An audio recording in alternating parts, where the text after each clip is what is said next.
তাহলে আল্লাহর প্রতি বান্দার মায়া কি আছে? মা বাবাকে যতটুকু মহাব্বত করে, ভালোবাসে, ততটুকু ভালোবাসা কি আল্লাহর প্রতি দেখাইতে পারে? পারে না। তো যুক্তির দাবি হলো আল্লাহ যেহেতু সব থেকে বেশি ভালোবাসেন, আল্লাহ সব থেকে বেশি ভালোবাসেন, সন্দেহ আছে নাকি? চলেন তাহলে একটা হাদিস থেকে দেখি না। عن أبي هريرة رضي الله تعالى عنه قال رئيس المفسرين হযরত আবু হুরায়রা রাদিয়াল্লাহু তাআলা আনহু হাদিস বর্ণনা করেন, সামিতু রাসূলুল্লাহ সাল্লাল্লাহু আলাইহি ওয়াসাল্লাম ইয়াকুল, আমি রাসূলুল্লাহ সাল্লাল্লাহু আলাইহি ওয়াসাল্লামকে বলতে শুনেছি। হযরত আবু হুরায়রা বলেন, সামিতু রাসূলুল্লাহ সাল্লাল্লাহু আলাইহি ওয়াসাল্লাম ইয়াকুল, আমি রাসূলুল্লাহ সাল্লাল্লাহু আলাইহি সাল্লামকে বলতে শুনেছি, আল্লাহর নবী বলেন, জাআলাল্লাহুর রাহমাতা মিয়াতু জুজিন, আল্লাহ পাক বলছেন, আল্লাহ পাক তার রহমতকে, তার ভালোবাসাকে 100 ভাগ করেছেন। জোরে বলেন সুবহানাল্লাহ। আল্লাহ ভালোবাসাটাকে কত ভাগ করেছে? 100 ভাগ করেছে। আল্লাহ পাক বলেন, জাআলাল্লাহু রাহমাতা মিয়াতু জুজিন, আল্লাহ তার রহমত, আল্লাহ তার ভালোবাসাকে থেকে 100 ভাগ করেছেন।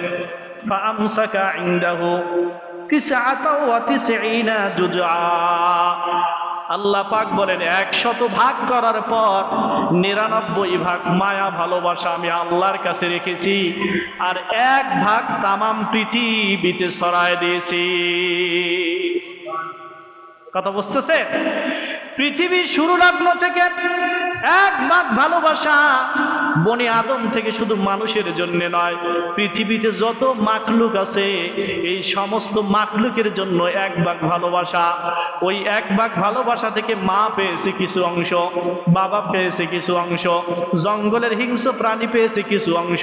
পৃথিবীর ভিতরে যত মাখলুক আছে সমস্ত মাখলুকগুলা ওই 1 ভাগের কিছু কিছু অংশ পাওয়ার কারণে একে অপরের উপরে দয়া দেখায়, একে অপরের জন্য সহযোগিতা করে। আল্লাহ পাক বলেন, আমি 100 ভাগ করার পর 99 ভাগ আমার কাছে রেখেছি, 1 ভাগ তামাম পৃথিবীর মাখলুকের উপরে ছেড়ে দিয়েছি।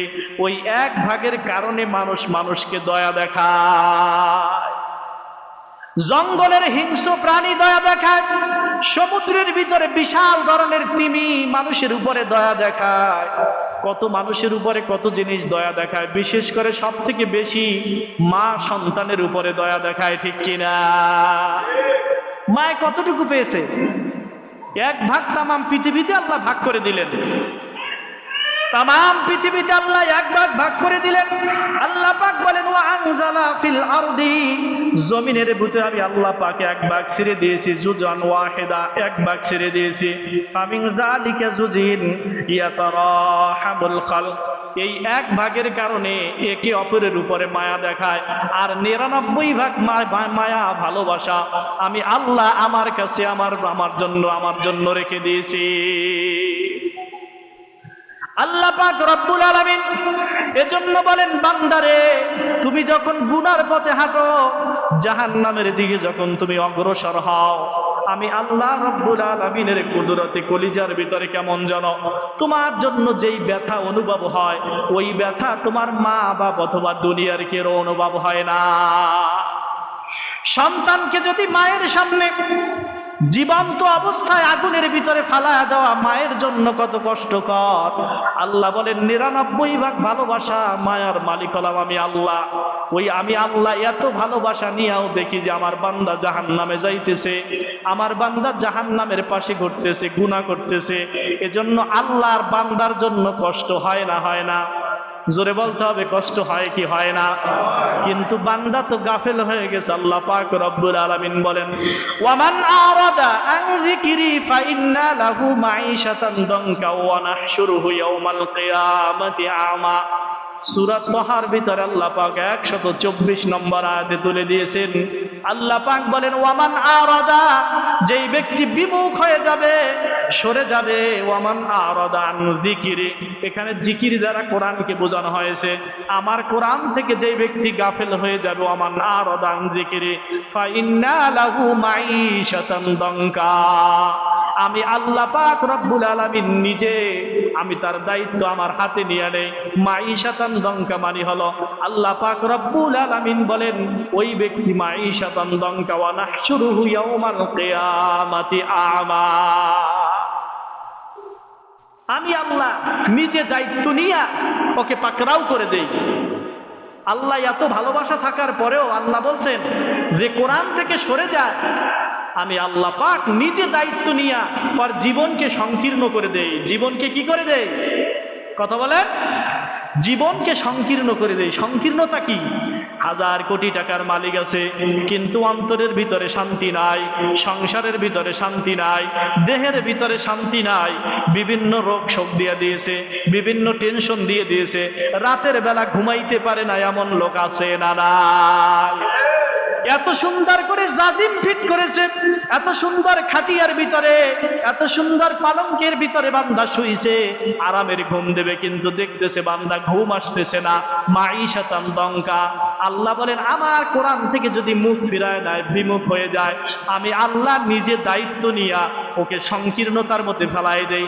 ও 1 কোটি টাকার মালিক থাক, তামাম পৃথিবী শাসন করুক, আর অন্তরের ভিতরে শান্তি থাকবে না। তার কারণ হলো আমি আল্লাহ রব্বুল আলামিন দায়িত্ব নিয়ে ওকে, আমি আল্লাহ পাক রব্বুল আলামিন পাকড়াও করে দেই। জোরে বলেন নাউজুবিল্লাহ। মনের ভিতরে সংকীর্ণতা, উদাসীন। ওয়ামান আরাদা আন যিকরি ফাইন্না লাহু মাঈশাতান দাঙ্কা ওয়া নাহশুরুহু ইয়াওমাল কিয়ামাতি আমা। আল্লাহ পাক বলেন এরপর বান্দা শুধু এটা করে ছেড়ে দেই নাই, আল্লাহ পাক বলেন দুনিয়ার শাস্তি হলো আমি ওকে সংকীর্ণ করে দিয়েছি, ওর হৃদয়ের ভিতরে সংকীর্ণতা দিয়ে দিয়েছি, অশান্তি দিয়ে দিয়েছি। ওয়া নাহশুরুহু ইয়াওমাল কিয়ামাতি আমা।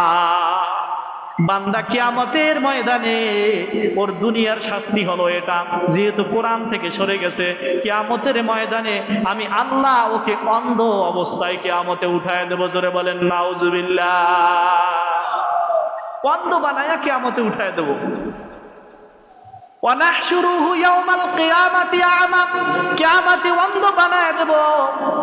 আর ওই বান্দা ডাক দিয়ে বলবে ক্বালা রাব্বি লিমা হাশারতানি আমা, ক্বালা হে আমার ভাল, ডাক দিয়ে বলবে রব্বি হে আমার রব, লিমা হাশারতানি আমা, আমি তো দুনিয়ায় চক্ষুষ্মান ছিলাম, আমার তো চোখ ছিল, কেন আমাকে অন্ধ বানায় দিলা? আল্লাহ পাক তখন জবাব দিয়ে দিবেন ক্বালা আতাতকা আয়াতুনা, আমার কোরআনের যে আয়াত নিদর্শন তোমার সামনে গিয়েছিল, ওই চোখ থাকা অবস্থায় যেমন না দেখার ভান করেছো, কখনো কোরআন দেখো নাই, কোরআনের আইন দেখতে পাও নাই, এজন্য আমি আল্লাহ তোমাকে কিয়ামতের ময়দানে অন্ধ বানায় দিয়েছি। জোরে বলেন নাউজুবিল্লাহ। কোরআন থেকে যদি কেউ সরে যায়, তার প্রথম শাস্তি হলো আল্লাহ সংকীর্ণতার মধ্যে ফেলায় দেবে, যত কোটি টাকার মালিক থাক। দ্বিতীয় নম্বর শাস্তি, কিয়ামতে অন্ধ বানাই উঠাইবে। কি করবে? অন্ধ বানাইয়া কিয়ামতে উঠাইবে। আল্লাহর কাছে জবাব দেবে ক্বালা রাব্বি, হে আমার রব, লিমা হাশারতানি আমা, আমি তো দুনিয়ায় চক্ষুষ্মান ছিলাম, অন্ধ ছিলাম না, সবকিছু দেখতে পাইতাম, আজকে আমাকে অন্ধ বানাই দিলা কেন? আল্লাহ বলবেন ক্বালা আতাতকা ফাআয়াতুনা, আমার এই আয়াত, আমার এই নিদর্শন তোমার চোখের সামনে গেছে, চক্ষু থাকা অবস্থায় যেমন না দেখার ভান করছো, এজন্য কিয়ামতে তোমাকে অন্ধ বানাই দিছি। আল্লাহ পাক রব্বুল আলামিন এই গজব থেকে আমাদেরকে হেফাজত করুক। সকল বলেন আল্লাহুম্মা আমিন। এজন্য কোরআনের সাথে থাকতে রাজি আছি না নাই? জোরে বলতে হবে, কোরআনের সাথে থাকতে রাজি আছি না নাই? আল্লাহ রাব্বুল আলামিন বলেন বান্দারে, এই পৃথিবী থাকার জায়গা না, জীবনটা আমি আল্লাহ পাক তোমাকে দান করলাম, আমি আল্লাহ তোমাকে জীবন দিলাম, আমি আল্লাহই তোমাকে মৃত্যু দান করব। একটা মানুষ যেমন একটি স্টেশনের সফর একটু নামে বিরতির জন্য নেমে যায়, আবার দ্বিতীয় কিছু সময় পর আবার ওখান থেকে চলে যায়, বান্দা তুমি ঠিক ওইভাবে, তোমাকে একটা ট্রেন মনে হয় তোমার মায়ের গর্ভ থেকে নামায় দিয়ে গেছে, আর একটা ট্রেন মসজিদের খাটিয়ার ভিতরে তোমার জন্য তৈরি হয়ে আছে, ঠিক কিনা? বান্দারে আজান একামত তোমার কানের ভিতরে দেওয়া, এবার তুমি নামাজের মুসাল্লা জানাজা নামাজটা বাকি আছে, আজান একামত নামার হয়ে গেছে তোমার, তার মানে বাকি শুধু নামাজটা। বান্দা তোমার রুহটা বাহির হওয়ার সঙ্গে সঙ্গে যখন তোমার জানাজাটা হয়ে যাবে, তুমি দুনিয়ায় থাকতে পারবা না। এই দুনিয়া থেকে এমন জায়গায় তোমাকে নিয়ে যাব, যেই জায়গার কথা তুমি চিন্তা করো না, যেখানে 1 নয় 2 নয় 1000 নয় 2000 নয়, লক্ষ কোটি কোটি বছর, অগণিত বছরে থাকতে হবে। জোরে বলেন ঠিক কিনা? ওই অন্ধকার কবরে লক্ষ কোটি কোটি বছর চলে যাবে। কত বছর? আল্লাহর নবী হাদিসের ভিতরে বলেন, আসমান থেকে জমিনের দূরত্ব 13 কোটি 30 লক্ষ মাইল, কোন কোন বর্ণনায় আছে 9 কোটি 30 লক্ষ মাইল। এই 13 কোটি 30 লক্ষ মাইল যদি একটা সরিষার দানার স্তূপ হয়, মানে জমিন থেকে আসমান পর্যন্ত সরিষার একটা যদি স্তূপ দেওয়া হয়, আসমান থেকে জমিন পর্যন্ত সরিষার দানার একটা স্তূপ আছে, আর একটা পাখিকে যদি বলা হয় ওই সরিষার স্তূপ থেকে একটা করে পাখি তুমি একটা করে দানা নিয়ে তারপর পৃথিবীর অপর প্রান্তে ফালায় দেওয়া, খবরদার একবার নেবা 1000 বছরের আগ পর্যন্ত আসতে পারবা না। 1000 বছর পর আবার আরেকটা নিবা, 1000 বছর পর আবার আরেকটা নিবা।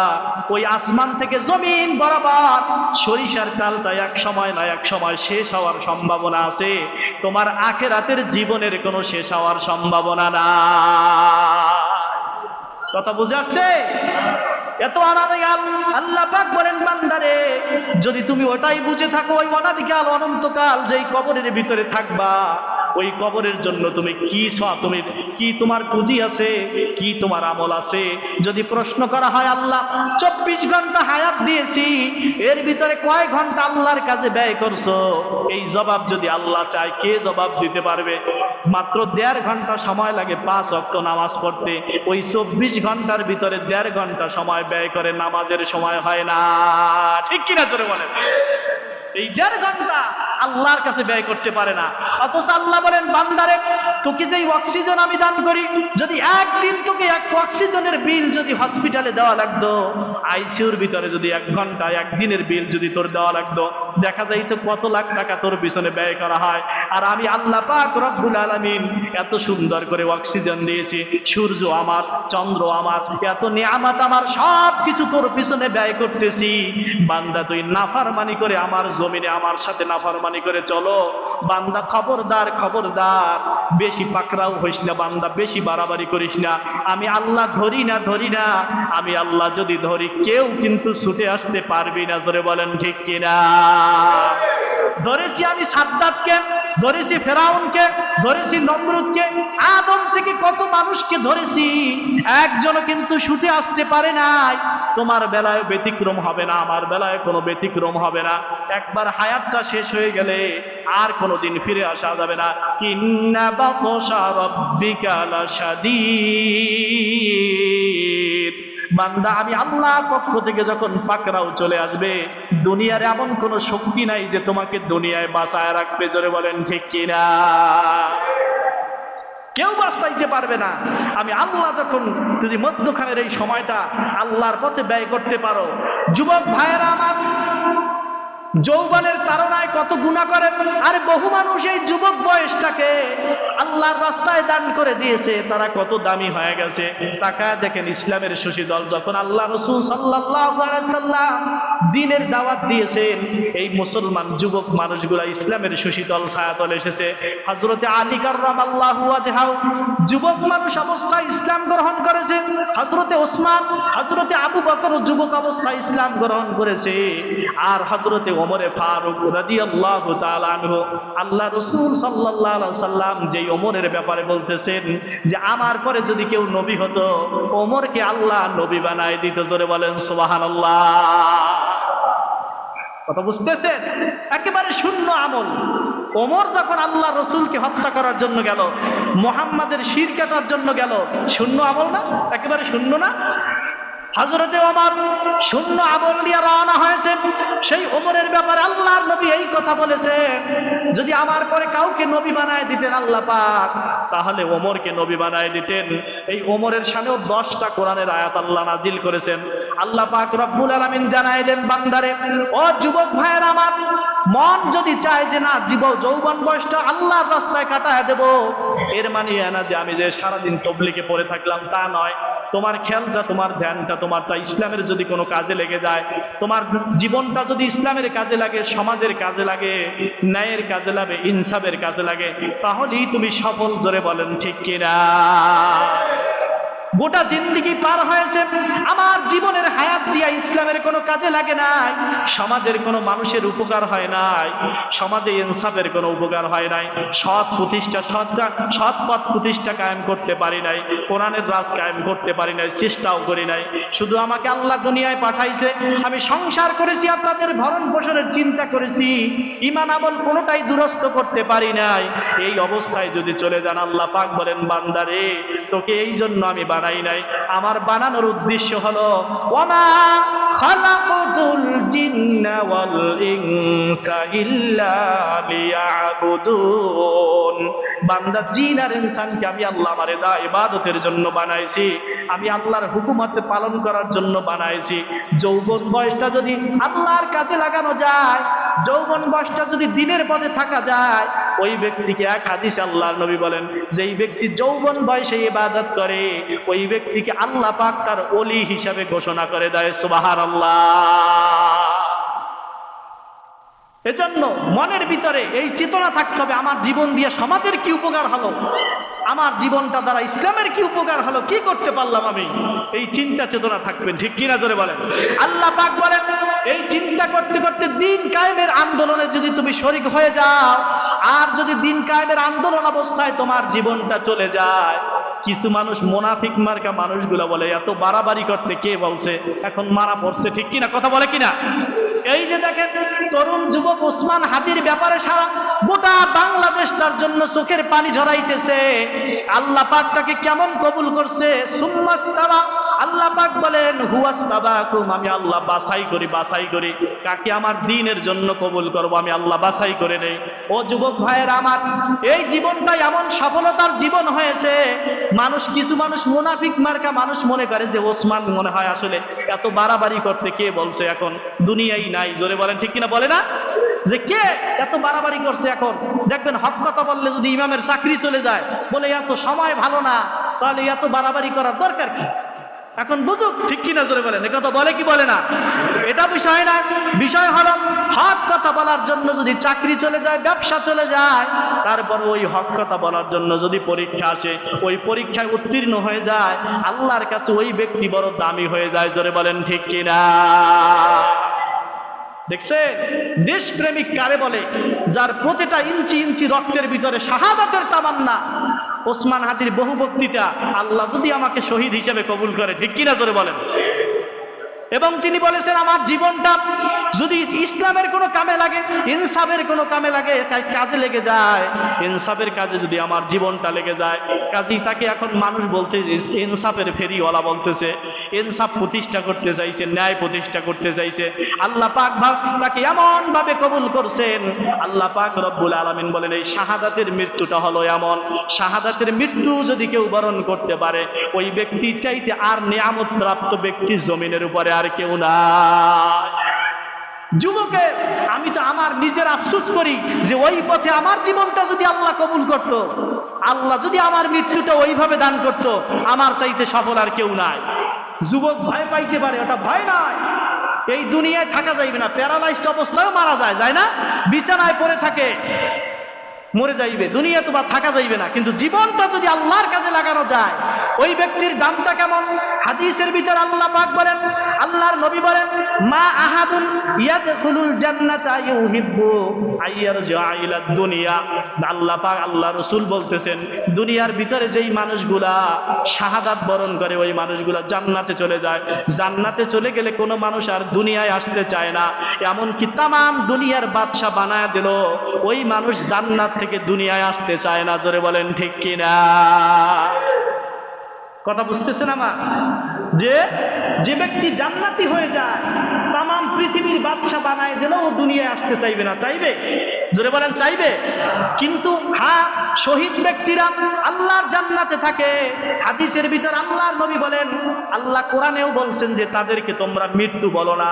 আল্লাহ পাক বলেন, ওয়ালা তাকুলু লিমান ইউকতালু ফি সাবিলিল্লাহি আমওয়াত বাল আহইয়াউ ওয়ালাকিন লা তাশউরুন। আল্লাহ পাক বলেন, ওয়ালা তাকুলু লিমান ইউকতালু ফি সাবিলিল্লাহ, যারা আল্লাহর রাস্তায় জীবন দেয় তাদেরকে বাল আহইয়াউ, তারা জীবিত। আল্লাহ পাক বলেন ফি সাবিলিল্লাহি আমওয়াত, তাদেরকে তোমরা মৃত্যু বলো না। যারা আল্লাহর রাস্তায় জীবন দেয় তাদেরকে মৃত্যু বলো না। বাল আহইয়াউ, তারা জীবিত থাকে। ওয়ালাকিন লা তাশউরুন, কিন্তু তোমরা তা অনুধাবন করতে পারো না, বুঝতে পারো না। এই হাদিসটা, এই আয়াতটা কখন নাজিল হলো? আল্লাহ রাসূল সাল্লাল্লাহু আলাইহি সাল্লামের সাহাবী উহুদের যুদ্ধে শহীদ হয়েছে হযরতে তালহা, একজন সাহাবী। ওই তালহা, উহুদের ময়দানকে তালহার ময়দান বলা হয়, কারণ হলো তালহার পিছনে আল্লাহর নবী ছিলেন। আর তালহা এইভাবে বুক পেতে ধরেছেন, তারপর কাফেররা তার বুকের ভিতরে, শরীরের ভিতরে এক নয় দুই নয়, এক নয় দুই নয় 72টা তীর নিক্ষেপ করছে। জোরে বলেন নাউজুবিল্লাহ। আল্লাহর নবী ওই দিন দেখলেন, আল্লাহর নবী তালহা ডাক দিয়ে বলে, ইয়া রাসূলুল্লাহ, মাথাটাকে উঁচু করবেন না, আমার জীবন থাকতে কখনো আপনাকে আমি আক্রমণ হতে দেব না। হযরতে তালহা তার জীবনটা দুনিয়া থেকে বিদায় করে দিলেন। এই হাদিসটা আল্লাহর নবী উহুদের ময়দানে যারা শাহাদাতের সুধা পান করলো, সমস্ত রূহগুলাকে আল্লাহ একটা সবুজ পাখির ভিতরে ঢুকায় দিলেন, জান্নাতের ভিতরে সবুজ পাখির ভিতরে ঢুকায় দিল। এই পাখিগুলা জান্নাতের ভিতরে ঘুরতেছে, নিয়ামত ভোগ করতেছে, বেগ করতেছে। হঠাৎ ঘুরতে ঘুরতে জান্নাতের চাকচিক্যময় একটা জায়গায় চলে গেল। সেখানে যাওয়ার পর সব রূহগুলা যখন একত্রিত হলো, আল্লাহ ডাক দিয়ে বললেন, তোমরা কি চাও? এবার শহীদের রূহগুলা বলো, আল্লাহ কিচ্ছু চাই না, দুনিয়া থেকে আসি, মৃত্যুবরণের সাথে সাথে তোমার জান্নাতে ঢুকে গেছি, জান্নাতে এত নিয়ামত পাইছি, আর কিচ্ছু চাই না, আর কিচ্ছু চাই না। আল্লাহ বলেন, না, কিছু একটা তোমাদের চাইতে হবে। এবার তারা বুঝতে পারলো যে আল্লাহ না চাওয়া পর্যন্ত থামবে না। এবার ডাক দিয়ে বললেন, আল্লাহ যদি দিতেই হয় তাহলে আমাদের রূহগুলোকে আবার জমিনে পাঠায় দাও, আবার মানুষ বানায় পাঠায় দাও। শাহাদাতের যে এত মর্যাদা, এটা যদি বুঝলাম, আমাদের একবার তোমার রাস্তায় জীবন দিয়ে আমাদের মন ভরে নাই, আমাদের জীবনটা যদি আবার দুনিয়ায় দিয়ে দাও, আবার তোমার রাস্তায় আমার জীবনটাকে দান করে দিতে চাই। জোরে বলেন সুবহানাল্লাহ। একবার তোমার রাস্তায় শহীদ হয়েছি, মন ভরে নাই, আমার জীবনটা যদি আবার দাও। এজন্য আল্লাহর নবী, বিশ্ব নবী সাল্লাল্লাহু আলাইহি সাল্লাম বলেন, ওয়াল্লাযী নাফসি বিয়াদিহি, সেই আল্লাহর কসম যেই আল্লাহর হাতে আমি মুহাম্মাদের জীবন, লাওয়াদিতু আন্নী আকতালু ফি সাবিলিল্লাহ, আমার মন চায় আল্লাহর রাস্তায় শহীদ হয়ে যায়, আল্লাহর রাস্তায় জিহাদ করে শহীদ হয়ে যায়। সুম্মা ওয়াতবার আহিয়া, আমি যদি জীবিত হতে পারি তাহলে আবার যেন শহীদ হয়ে যায়। সুম্মা আকবালা, আবার যদি জীবিত হতে পারি, সুম্মা আকবালা, আবার যেন শহীদ হয়ে যায়। সুম্মা আহিয়া, আবার যদি জীবন পাই, সুম্মা আকবালু, তাহলে আবার যেন আল্লাহর রাস্তায় শহীদ হয়ে যায়। জোরে বলেন সুবহানাল্লাহ। এজন্য শাহাদাতের মৃত্যুর চাইতে অন্য কোনো মর্যাদাপূর্ণ মৃত্যু আর দুনিয়ার জমিনে হতে পারে না। এজন্য যুবকদেরকে বলবো, আজকে আলেম ওলামাও ভয় পায়, শাহাদাতের মৃত্যুর দোয়া করতে আলেম ওলামাও ভয় পায়, ঠিক কিনা? জোরে বলেন। মনে করে ওটার ভিতরে বড় কষ্ট, হাত কাটে, পাও কাটে, অত্যাচার করে, নির্যাতন করে। না না, আমিনু কামা আমানান নাস। সাহাবীরা, আল্লাহ পাক বলেন, ঈমান আনো ওই সাহাবীদের মতো, যেই সাহাবীদের হাত কাটতেছে, পাও কাটতেছে, কিন্তু তারপর মুস্কি মুস্কি হাসতেছে। জোরে বলেন সুবহানাল্লাহ। মুস্কি মুস্কি হাসার কারণ কি? অত্যাচার করতেছে, নির্যাতন করতেছে, হাত কেটে ফেলে দিতেছে, তারপর মুস্কি মুস্কি হাসে। আল্লাহ পাক কোরআনে বলেন, ওই হাসার অন্য কোন কারণ নাই, ওরা তো আল্লাহর উপরে ইস্তেকামত রয়েছে। সুম্মাস্তাকামু তাতানাজ্জালু আলাইহিমুল মালাইকা আল্লা তাখাফু ওয়া লা তাহজান ওয়া আবশিরু বিল জান্নাতিল্লাতী কুনতুম তুআদুন। ওদের মুস্কি মুস্কি হাসার অন্য কোনো কারণ নাই, কারণ যেই মুহূর্তে ওদের রূহটা দুনিয়া দুনিয়া থেকে চলে যাবে, আল্লাহ লক্ষ লক্ষ ফেরেশতা নাজিল করেন, আর ওই ফেরেশতারা তার আল্লাহর জান্নাতটা তার চোখের সামনে তুলে ধরে। দুনিয়ার যত কষ্ট হোক, ওই বান্দার রুহু আর দুনিয়ায় থাকতে চায় না, আল্লাহর জান্নাতে যাওয়ার জন্য পেরেশান হয়ে যায়। জোরে বলেন সুবহানাল্লাহ। কথা বুঝতেছেন আমার? এজন্য শাহাদাতের মৃত্যু, এটা দোয়া করতে হবে। মৃত্যু কিন্তু এমনিতেই হবে। মৃত্যু থেকে বাঁচতে পারবেন? এই বাচ্চাগুলা কি মুসিবত, এগুলো থামানো না আপনার একজন।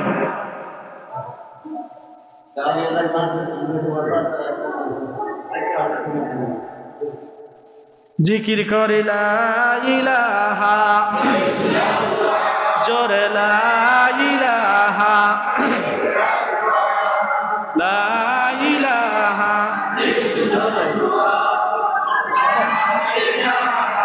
ইল্লাল্লাহ, লা ইলাহা ইল্লাল্লাহু মুহাম্মাদুর রাসূলুল্লাহ সাল্লাল্লাহু। এবার আপনাদের কাছে জানতে চাই, ওসমানের জীবন সফল না বিফল? ওসমান হাদির জীবন সফল না বিফল? জোরে বলতে হবে, সফল না বিফল? শুধু কি সফল, দুনিয়ার ভিতরে সর্বোচ্চ মাকামে পৌঁছে গেছে। আমি সবাই দোয়া করছে তার যেন ফিরে আসে।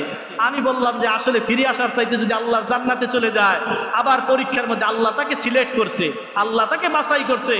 ওই সফলতা যুবকেরা কাজী নিজের জীবনকে সাজাও ওইভাবে যে আমার জীবনটা যেন দ্বীনের কাজে লাগে, সমাজের কল্যাণের কাজে লাগে, ইনসাফ প্রতিষ্ঠার কাজে লাগে, দ্বীন কায়েমের কাজে লাগে।